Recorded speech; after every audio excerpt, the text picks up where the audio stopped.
अघोर ऋषिः अनुष्टुप् छन्दः संकर्षणमूर्तिस्वरूपो योऽसावादित्यः परमपुरुषः स एष रुद्रो देवता नमः शिवायेति बीजम् शिवतरायेति शक्तिः महादेवायेति कीलकम् श्रीसाम्ब सदाशिवप्रसादा सिद्ध्यर्थे रुद्राभिषेके जपे विनियोगः।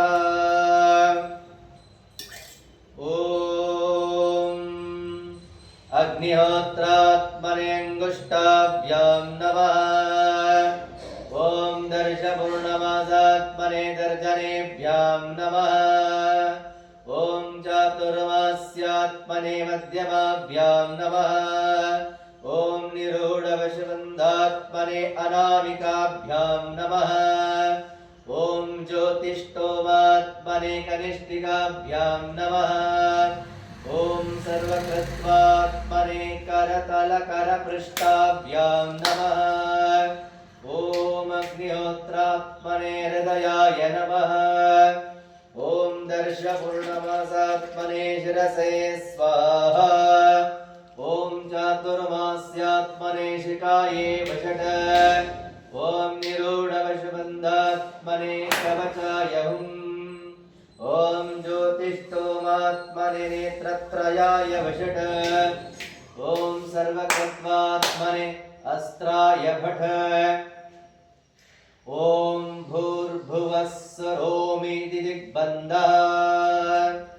ध्यानम्।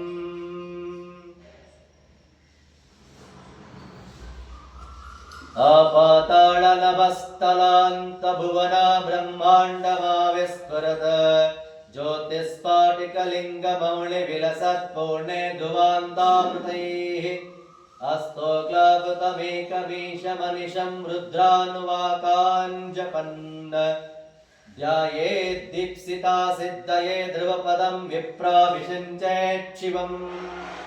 ब्रह्माण्डव्याप्तदेहापसित हिमरुचा भासमाना भुजङ्गैः कण्ठे कालाकबद्धा कलिता शशिकलाच्छण्डकोदण्डहस्ताः त्रयक्षा रुद्राक्षमालः प्रकटितैभव शम्भवा मूर्तिभेदाः रुद्रा श्रीरुद्रा सूक्त प्रकटितैभव न प्रयच्छन्तु सौख्यम्।